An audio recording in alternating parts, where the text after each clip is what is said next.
I'm really glad to see all of you been able to come and join us today on today's webinar. Today's topic is going to be inventory.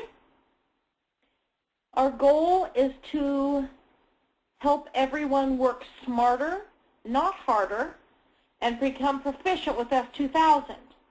We hope to accomplish this with this series of webinars. As I said, today our topic is inventory. The premise of the module is very simple. Stock parts, sell parts, restock parts. We're going to start with some of the basics.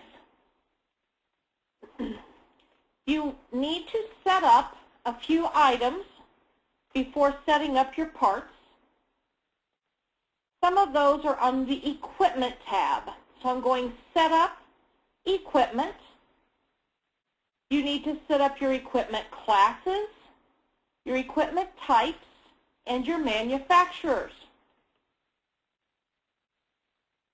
Equipment classes are pretty simple. They're just simply whatever you want to type, not linking them to anything specific.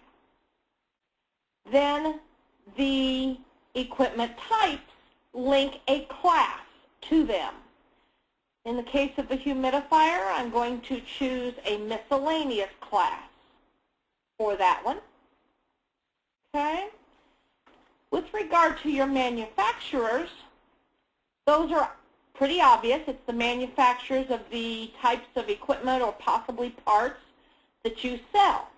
This is very beneficial because you have the ability to have the system mark up parts based on a manufacturer. You can do some mass changing of pricing based on the manufacturer. So it is beneficial to have as many of those manufacturers in there as you can. Another item that you would be beneficial to have in advance would be your vendors. That's the people that you buy your parts from. So if you would set up your vendors, you can attach a vendor of choice to a part in inventory, and that will benefit you also on some mass parts markups and on some producing of some purchase orders. Another item that's very helpful is the units of measure. Now if we look at the units of measure that I have, you'll see that I have a 30-pound bottle, a 500-foot roll, a box of 100. But notice that the quantities that I have for them. A 30-pound bottle is simply the description, but I'm saying that the quantity is 30. What I'm saying is whenever I buy one 30-pound bottle, I'm really buying 30 of the items that I sell. So if I buy a 30-pound bottle of something, then I must sell it by the pound because I'm saying there are 30 of the items that I purchase within one. So the same thing with a 500-foot roll. There are 500 of the items that I sell. Common sense tells me that I sell it by the foot. You obviously need one that says each. Whenever I order one of each, I am ordering one for my stock. The system then will do the math for you on your purchase orders. If you tell the system that I'm ordering one case and it's costing me $24 for that case, it knows that you're buying 24 individual items at $1 a piece. And the system will do that math for you. Okay? All right, there are a couple of ways to set up parts in your inventory. One is to go Set Up, Inventory, Parts, Maintain Parts. From there, you'll get a screen like this where you can click on New to enter a new part. The other way to go is to go View, Parts Lookup, and from there you can click on New. So if you prefer the full screen view, you can do it in this fashion. After you've made up a part, you will have the ability to search for them by part number, description, manufacturer's part number, aka also known as part number, or a model number. So it's best to keep those facts in mind when you're setting up your individual parts so that you make it into some fashion that you are familiar with on searching. You will also be able to search your complete parts database by text in the description. You simply right-click anywhere in the middle of this parts lookup and go for a text search. When you do, you type in the word that you are interested in, and if I want to find anything that has the word refrigerant in the description, once I hit OK, if I had one, it would be there. Obviously, I don't have any. Let's add refrigerant to here. Oops. You guys to spell. Okay, so now we know I have refrigerant as one there. So if I were to right-click and ask for a text search and I want any part that has the word refrigerant in the description, and once I hit OK, that's going to come up. If I right-click, for instance, and do something such as air, I have lots of parts where air is a portion of the description. Remember that this text lookup is in the description. It is not a part of any particular part number. It is a part of the description. When you are setting up your new parts, we permit up to 40 characters for the description. We permit up to 20 characters for the part number, 20 characters for the manufacturer's part number, and 20 characters for the AKA part number. Be aware of punctuation marks, using them in your part number, because a lot of times your typists or data entry type of people like just the normal keyboard letters and numbers rather than having to type in some punctuation in order to get the right part number. Notice that in my particular parts list, I have a lot of punctuation marks. That would make it a little more difficult to do the search for because of needing to remember where we may have put an item such as that. Okay? Okay. There are various items for setting up a particular part. So we're going to now act as if we are setting up a new part.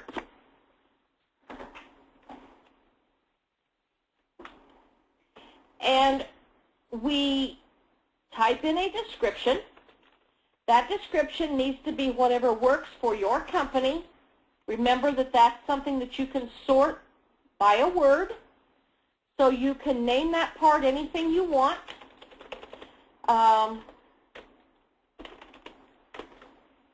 I will just put in a 30 amp 3-pole contactor. You need to give it a part number. That can be your number. It can be the same as the manufacturer's part number. Maybe it's the number that your vendor of choice uses.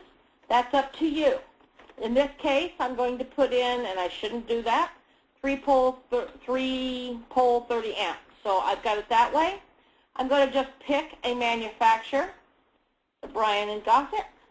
If I have the manufacturer's part number, I could put that in there.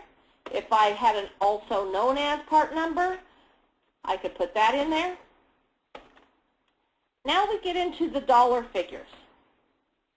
The standard cost should be the price that you on a regular basis would expect to have to pay for this item. So if I say I expect to have to pay $5 for this item, that is what it's going to value my inventory at whenever I have quantities in there. Doesn't mean that this is always going to be the price I pay, and our system has a way to deal with that with journal entries. But it is what I want a contactor to be valued at whenever I buy it. That's the price at this moment I expect to pay for it. My selling price would be the price that I want to sell it to my customer for, with the assumption of no discounts. This is just for someone that gets no special privileges, how much I would normally sell this for. So I'm going to say $15. The exchange cost is the value you would want to place on that item if the customer brought it back to you as new and unused, with the assumption that it may not be 100% new and unused, but it is something that you would be able to resell. Now, if your policy is that you never take anything back, no concerns. But if you do take it back, but it's been an open package, it's not something that you can obviously sell to the next customer as totally brand new, but it is very usable. A service tech could reuse it, no problems of that sort. You would put the value on it that you would want to value your inventory for that item. So if I say, it's not full value when someone brings it back, but it is worth something. So I'm going to say that it's only worth $3 to me if it's gone out and been in someone else's hands first. The exchange credit is the dollar figure that you are willing to give your customer back as a refund for when he brings it back to you. So for instance, if you have a 10% restocking fee, for instance, you would only put it in as $13.50 because you would be charging them $1.50 to take it back. So now you're only willing to give them a refund of $13.50. That's what these numbers all stand for. Again, standard cost is what you expect to pay, and at the point of time when you enter this new part into your system, it's what you want them to be valued at. Your selling price is the price that you would sell it to a customer that's just off of the street, no special discounts. Exchange cost is how much you would value it if it came back to you as somewhat new and unused. And the exchange credit is the value that you would be willing to refund the customer for having returned it. Once you hit next, we now have a few other items that we can make a decision on. If the item is something that has serial numbers and you want to track those serial numbers, then you would put a check mark here. You will not be able to receive a purchase order without entering the serial number. You will not be able to sell an item without entering the serial number. And of course, when you sell it, it has to be a serial number that exists in your system. If you want the system to create a piece of equipment in the customer's file when you sell it to him, it will automatically create that equipment if you have a check mark here. So if you have a check mark here and you put that line item on the register of the work order, it will immediately create a piece of equipment in that customer's file with the date on it that you put it on the register as the starting date of the warranty. And you would need to fill out the warranty period down here so that the system then can create an ending date of that warranty. By doing this, with the new 4.5 system, when you enter that particular piece of equipment on a subsequent work order, it pops up with a warning notice that tells you that this piece of equipment is still under warranty until such and such a date. This becomes very beneficial so that you don't accidentally charge the customer for something that should be under warranty, or to help you remember to charge the manufacturer for some items that you may have had to take care of that should have been under warranty. The the allow fractional quantities, you would check mark that if you want to be able to purchase or sell this item in fractional quantities, something other than a whole number. So for instance, if you permit your technicians to sell refrigerant in half a pound, or if you sell silicone in a half a tube, but you just normally do it in a full, but once in a while it's okay, then you would put a check mark there. If you do not have a check mark there, it does not permit you to issue a purchase order or sell anything other than whole numbers. If you want it to be exempt from markup tables, you would put a check mark here. The markup table is something that you set in your system, and it's attached to a rate sheet. If you do not want anyone to get any kind of a discount on this part, even if it's your best customer that you normally give a 30% discount on, but this part is something that you are already pricing bottom dollar, and you don't want anyone to get it for a cheaper price, you would exempt it from markup tables. When you do that, then it will always sell it. Shouldn't have done that. You will always, oops, can't do it on that one, that's the problem, sorry. You will always sell it for the $15. Okay? You will always sell it for the $15. So that would be exempt from markup tables. Now you notice that what happened was I had allow fractional quantities and generate customer equipment, and it said you can't do that. You can't sell half of a piece of equipment. So that was where my problem was. With regard to this require lot numbers, don't worry about that at this time. It is a module that we are working on developing, but it has not been fully tested, so it's not in a user-friendly situation yet. You can set the type of equipment that this is. If you do not have it as a specific piece of equipment, such as a small part, a belt, we don't necessarily have it as an equipment type, you can leave it at none. If you are going to generate customers' equipment, it definitely would be best if you have a model number here, so that when the system generates that piece of equipment, there's at least a model number, because remember, it's going to ask you for a serial number. So it's nice to have a model number that goes with that. Okay? Once we hit, oops, when you do that, you have to. Okay. When you hit next, now you have to fill out your vendor of choice. If you don't have a vendor of choice for this particular part, you can leave it at none. But if you do have a vendor of choice, you would fill it in at this point.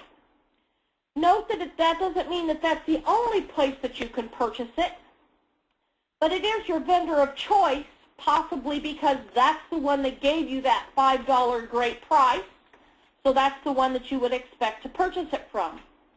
The other reason that it's beneficial to fill this in is that you can have the system mass change your pricing based on the vendor. So you could mass change your standard cost by the vendor, or you could mass change your selling price by the vendor. So if you know that vendor of choice, it is beneficial to put that there.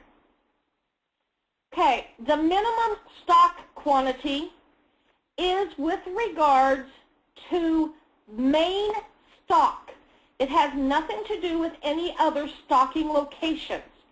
This is only with regard to main stock.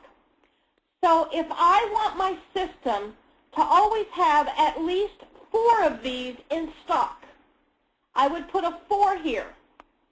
Now what that will do is when you run a restocking list for this situation, if it goes under 4, it will let you know. The reorder quantity is how many you want to order when you do order when it goes under 4.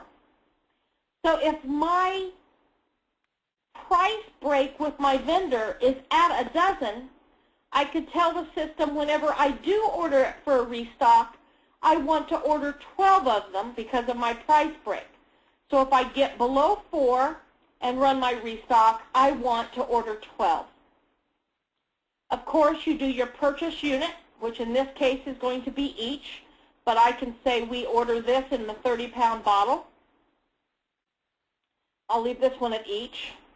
Bin location is not something that's a sortable situation, but it is something that you can put in with regard to main stock. Okay? With regard to main stock. This has nothing to do with any other stocking locations. But if you want to put a bin location there, that bin location does print out on some reports. With regard to the last count date and the cycle count, we discussed this a little bit last week in the webinar with regard to the 4.5 changes. The cycle count gives you the ability to do periodic physical counts on certain parts based on how often you want to run that physical count. If you classed it as an A, you would do a physical count on that item every 90 days. If you do it as a B, it's every 180 days. And if you do it as a C, that would be annually.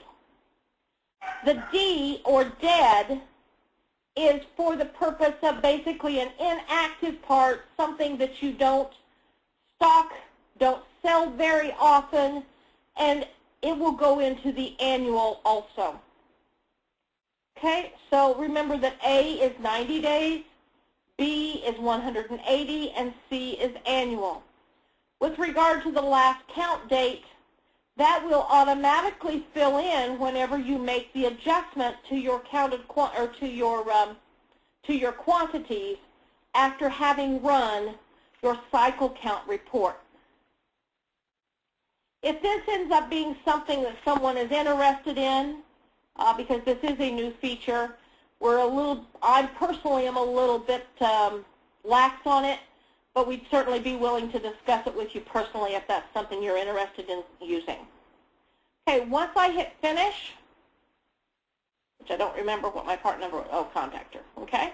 Once I hit finish, I now have that part in my system. So I've got a CT330 as my new part number. Okay? Okay. One of the items that I don't think I did show you was with regard to the barcode labels. I aimed to mention that. If you have our barcoding module, you can tell it how you want it made to make the barcode labels. Okay? Anyone who has the barcode module probably already knows that. Okay? Okay, let's talk briefly now about standard stock lists. You can go set up, inventory, standard stock list. The purpose of this is for you to be able to assign minimums to your various stocking locations other than main stock. Remember, main stock is done on the individual parts themselves. But for other stocking locations, you can set a standard stock list. Now, if we look at the standard stock list I have right now, I have one called normal truck stock and one that's called short truck stock. If we want to see what I said I wanted on my normal truck, I can look at my parts list and I can see the items that I want this truck to have on it at all times, minimum. If it goes below that, I need to restock the truck to get it up to those minimums. Okay? Now, setting up a standard stock list, you do not have to do a different standard stock list for each vehicle or each stocking location, because you will have various stocking locations that should be stocked basically similar.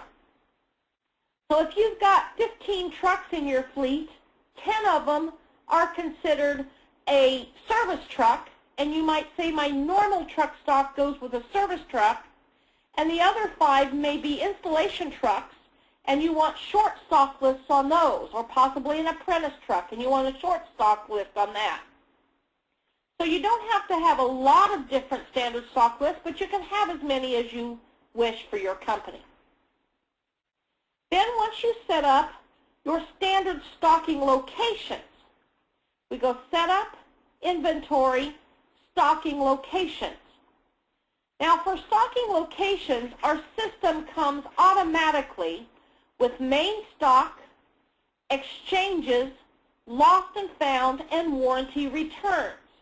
Each of those have a function.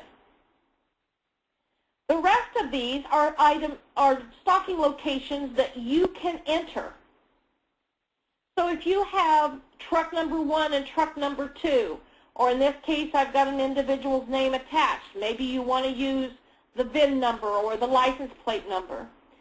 But you can name a specific stocking location, and you can assign a standard stock list to that stocking location.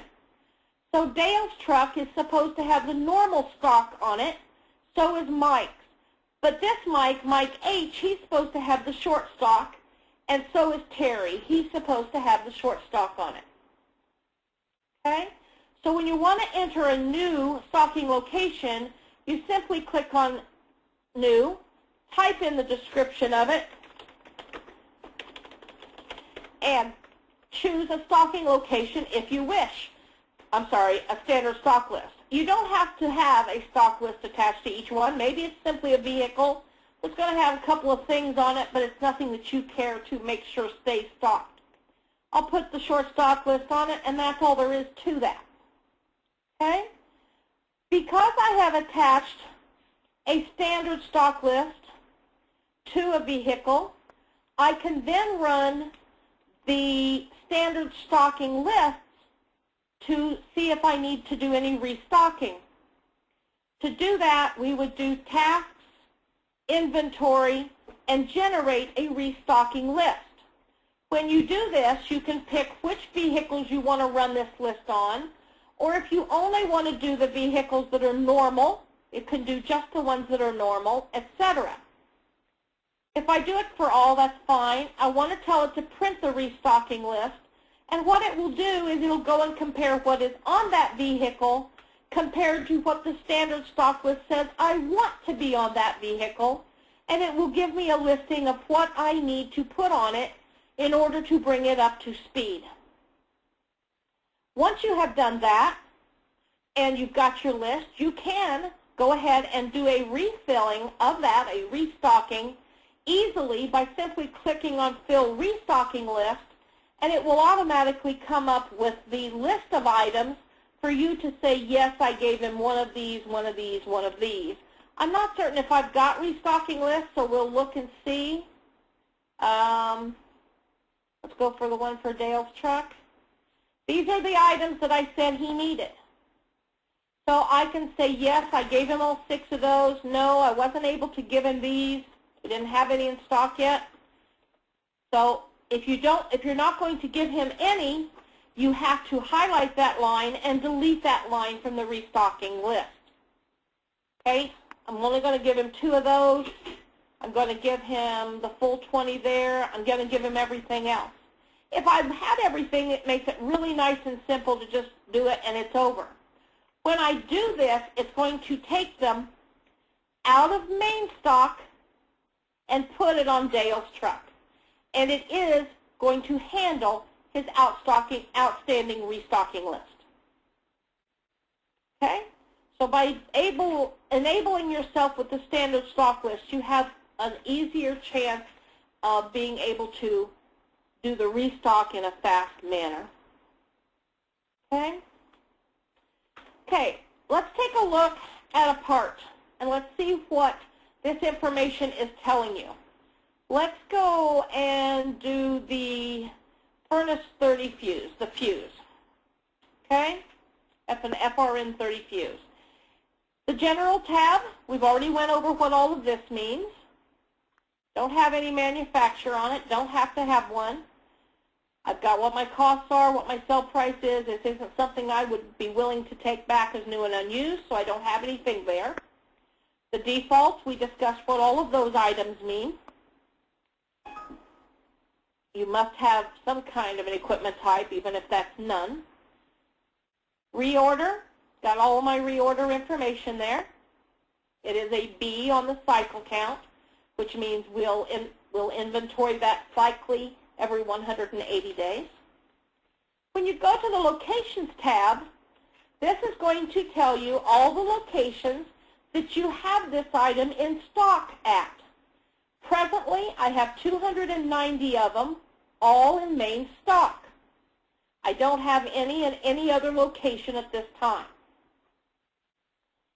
The Usage tab will give you a listing of how many for any particular month and year that you received and used. So in February of 2000, I received 300. In September of 2001, I sold 4, sold 2, sold 4. So if you count that, in this particular case it works. I've sold 10, bought 300, so I've got 290 left. This isn't a necessarily work all the time to count because sometimes you have made some adjustments, etc. So this is not necessarily a true math. In this particular case it is because I've never adjusted it. If you go to the Purchasing tab, you can see the PO number, the vendor, how many you ordered if they were still on order, how you ordered them, the last date you ordered them, how many you received, and the last time you received them. So you can always look at your PO, list of POs if you say, gosh, when was the last time I bought this part, or where have I bought this part? Because as I said, you don't have to buy it from the vendor of choice. So I can always look here to see what PO number and when I last purchased it. There are times that you have to adjust counted quantities or adjust on-hand quantities. If you ever make any adjustments, you'll see what kind of an adjustment took place. Those will always be listed here. And as everything else in S2000, you can do an attachment or you could do notes. Possibility for attachments on a part would possibly be a picture of the item, a wiring diagram, or something of that sort. Okay? All right, I'd like to show you a couple of reports that will be beneficial to you. If you are in the HVAC industry, for instance, and you have to do any EPA tracking of refrigerant, we have a refrigerant tracking log report. In order for that to work, you must put the model number must be the word refrigerant. If the word refrigerant is in as the model number, the system will track all of your purchases and usages of that part. That report is under Report, Inventory, Refrigerant Tracking Log.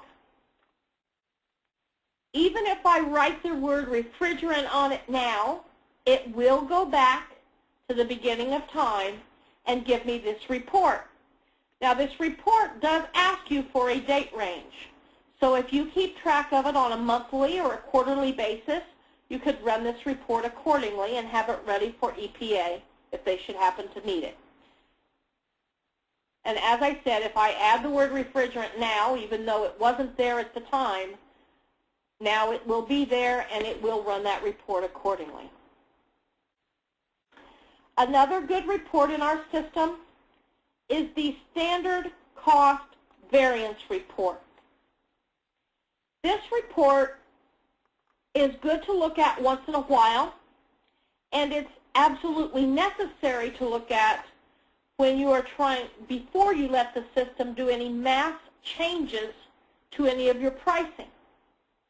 This report, when you run it, will go through your system and it will give you a listing of your standard cost and your last price paid, so that you can see if the last price paid has varied a lot from what you've got your part being valued at. so that you can go in and make changes if need be. This particular report, like I said, it'll actually tells you what your selling price is, because that's another good thing to be looking at, because if you're paying more now than what you're selling it for, you need to be making some changes, or you will no longer be in business. It gives you your standard cost, your last price paid, and the variance between the two. Now remember, see how I have quite a few items that have a last price paid of 0. Well, that means that I have either never written a PO in S2000 for that item, or the last time I purchased it, it was under warranty and my PO was for 0 money. So you don't need to necessarily be worried about ones that have a 0. Like I said, there's always going to be those that part numbers you put in your system, but you've never actually issued a PO for. The things that you should look for, though, and I'm going to just use a highlighter to show you a couple of these, are items that the price difference has changed drastically. Not sure that I'm going to find a lot of drastic ones. For instance, you said that your standard cost is $6.25, but the last time you bought it, you had to pay $8 for it. So it has increased by $1.75. So seeing how I am selling it for $8, I'm not making any money. It's time to be making some changes on this. Let's go down and see if we can find another one.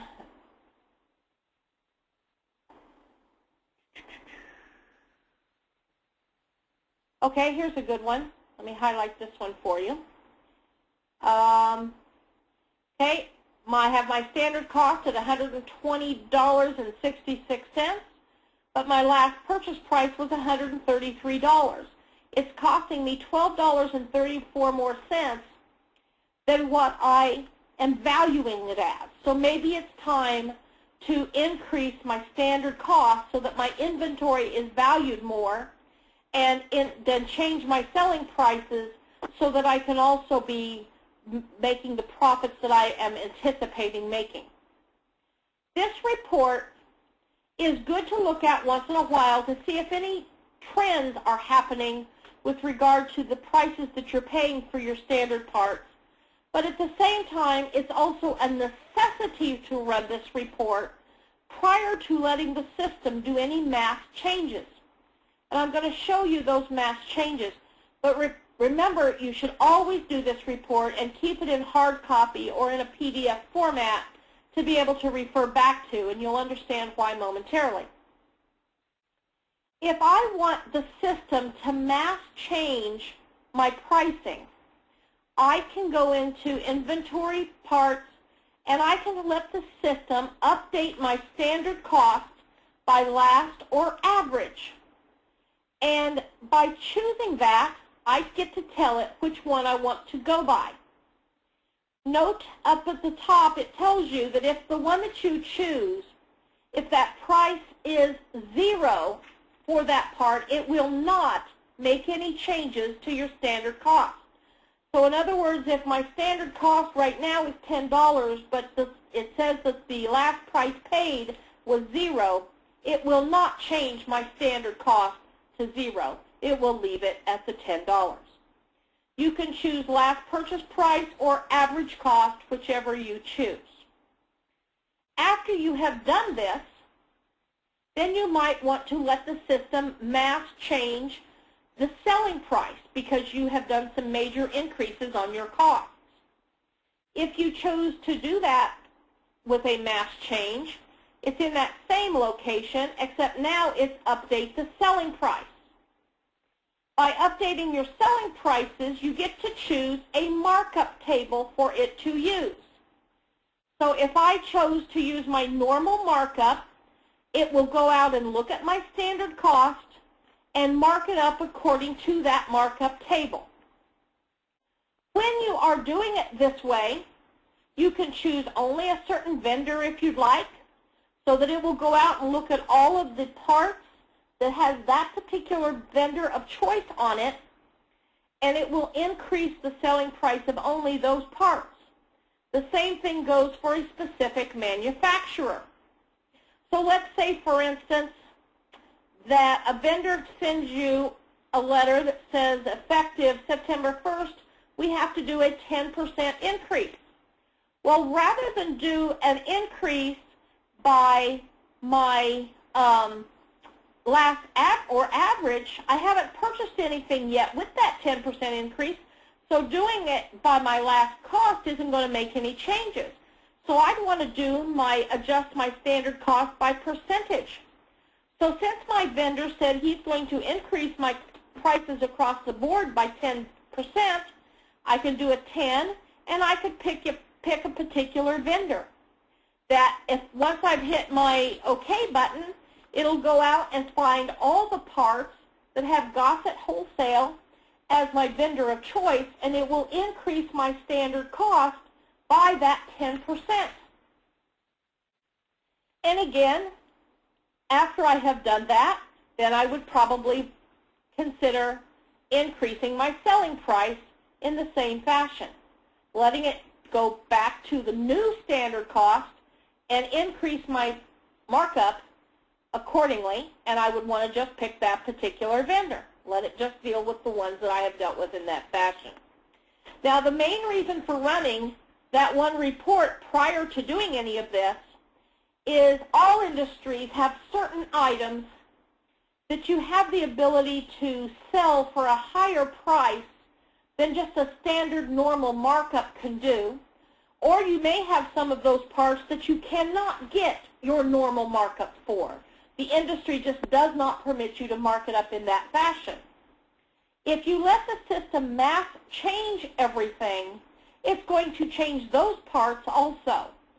So by keeping that PDF or hard copy of that report handy, you could go into those couple of items and individually change them to what you want them to be, rather than having to go and change the other 500 parts up. You can let the system do them all, and you can just simply go back and change the handful that you want to change back or change to something different.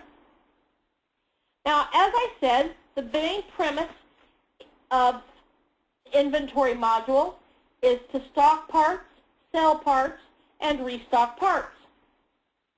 Well, since our system comes with main stock, that's where we consider that we store the majority of our stock, and then we transfer it out of main stock into individual locations. When you're issuing purchase orders, you can issue the purchase order for that part to go directly to a stocking location other than main stock. But if your company is the type that has a parts cage, for instance, and when your technicians need parts, you transfer it out of that parts cage onto his individual vehicle, you need to have a method in the system to transfer it from one to the other. So to do that, you go Tasks, Inventory, Transfer Parts. When you do this, you have to type in something here, and of course the date. You have a stocking location for the source and a stocking location for the destination. So I'm going to transfer something from main stock, and I'm going to put some on Dale's truck. I'm going to do this fuse that you can see I have 290 in my main stock right now. If you notice, you have main stock, main on hand, and total on hand. Well, since the quantities are the same in both, you can tell that all that I have are in main stock. All right, I'm going to transfer some from main stock to Dale's truck. If I want this transfer to be a part of his outstanding restocking list, I can do that. But if this is supposed to be something above and beyond that, having nothing to do with his standard stock list, just something he needs right now because he's getting ready to go sell them or something of that sort, I don't have to make it apply to that standard stock list. If I choose to, it will automatically reduce how many I'm supposed to give him for his restocking list by the amount that I give him now. Okay, once I have determined the location it's coming from and the location it's going to, I would hit next. Now note that I said I'm taking it from main stock, but that doesn't make it 100%. I don't have to do that. If Mike had one and he stopped by and gave it to Dale, I could exchange it from Mike's truck to Dale. I could even take it from Dale back to main stock. If I had given him something he didn't use and he wants to give it back to me, I could do it from Dale back to main stock. Okay? So this one I'm doing from main stock to Dale. I'm going to click on next, and now I need to put the part number in. I can do the drop down, but if I know the part number, I can just start typing and put it in. I'm going to give him, we're going to give him 8 of those, and I'm going to hit finish. Now, when I go in to my locations, now you see that main stock has 282 and Dale's truck has 8. And notice that the last activity date has also now changed. Okay? If I refresh this, you notice now my main stock has 282, but my total on hand is still 290. It's just that now only 282 of them are in main stock. Okay?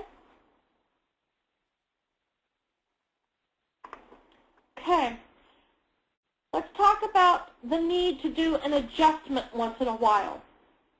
Adjustments are not avoidable. There are going to be times when you're going to have a shortage for some reason, or possibly a damaged part that needs to basically go into the trash. There's always going to be the possibility that you're going to need to adjust a quantity on hand. You can do that one of 2 ways. Let's say, for instance, that I want to find a part that I know is not serial nice. Let's go with this float. I've got 4 of them in stock, but when I went out and looked, one of them has been dropped, it's broke, I can't sell it to the customer anymore. I can right-click and adjust on-hand quantities. When I do that, it tells me I have 4, what do you want it to be? I can change that to, for instance, a 3. I can say, well, I had to throw 1 away, so I'm only going to have 3 now. Or I could go out and say, we have 5 of them. I thought we only had 4. The system said we had 4, but we found one in the back that is actually good, so I can increase it to 5. So you can increase or decrease your adjust on-hand quantities. Okay? Another way to do it is to go set up inventory stocking locations, and I can right-click and adjust on-hand quantities there. So let's go back to the fuse that we know we have 2 locations on. If I adjust the on-hand quantities, notice that main stock comes up and Dale's truck comes up. So if main stock, when I gave Dale those 8, I realized that there were 2 others that had gotten bad in the heat, so I'm going to adjust that down to 280. But if you do it from this location, you see all of the stocking locations where it exists. The other way to do it, when you do it from a stocking location, you are only be able to adjust quantities on hand for that location only. Adjust on-hand quantities, you are only going to be seeing Dale's truck. Okay? When you do this, journal entries do occur. When you adjust a quantity on hand, if you lower the quantity on hand, it's going to put 1 in lost and found, and it creates the journal entry that decreases the value of your inventory and puts it into your inventory adjustment account. If you increase the quantity on hand, it takes it out of lost and found and increases the value of your inventory and adjusts your inventory adjustment account accordingly. So the journal entries do happen automatically using lost and found with your inventory adjustment account. Okay? Okay, let's talk momentarily now about that wonderful time of year when you have to do your physical count. Our system is set so that when you do your physical count, you can still continue to work with your business on a regular fashion. You can continue ordering parts, receiving parts in, and selling parts. Once you know you are going to do the physical count of a particular location, at that point in time, you should go set up inventory, stocking locations. You should right-click on that location, and you will see Initialize for physical count. When I do this, the Adjust on-hand quantities will turn gray, no longer to be able to be picked, and these 4 items that are gray now will become choosable. When I initialize for physical count, if you see when I look again, notice Adjust on-hand quantities is gray, Initialize is gray, but these now are highlighted. What that has done is put the current count that the system knows into its own little file, and we're going to manipulate it with the physical count. But the system will then continue from this point on, keeping track of any purchase orders that get received or any invoices that get produced and parts sold, and at the end it will readjust our counted quantities accordingly. Once we've initialized for physical count and we go count the items on that location, you can print a count list so that you have the papers with the part numbers listed on it to go count. Once you've got that, you come back to your computer and you go to Adjust Counted Quantities. When you go to this, you will see what the system says was the pre-count quantity, and you can tell it then what the counted quantity is. When you complete this process and post it, it will make the journal entries similar to the other adjustments that we discussed, affecting your value of your inventory and putting the other side of the journal entry into your inventory adjustment account. So if when we go do the physical count, he only had 7, I can adjust the count accordingly. Once you have done your complete list of all the parts, note that I have a truck that's got 1 part, not a difficult one, but if you have a lot of parts, it might take me some time. I may not manage to get this all done, counting the truck and putting all of the information into the system in the same day. That's why it's done this and putting it into its own little file so that the work of your company can continue. Once I have put in all my counted quantities of all the parts and I have hit finish, I then would want to right-click and print the physical count value list. It will give me a listing of what was their pre-count and what was their post-count. I need to review that print and confirm that I haven't made any typos. Make sure that I didn't accidentally put in 100 when it was only a 10 or vice versa. Once I am certain that the numbers that I put in are correct, I would post the counted quantities.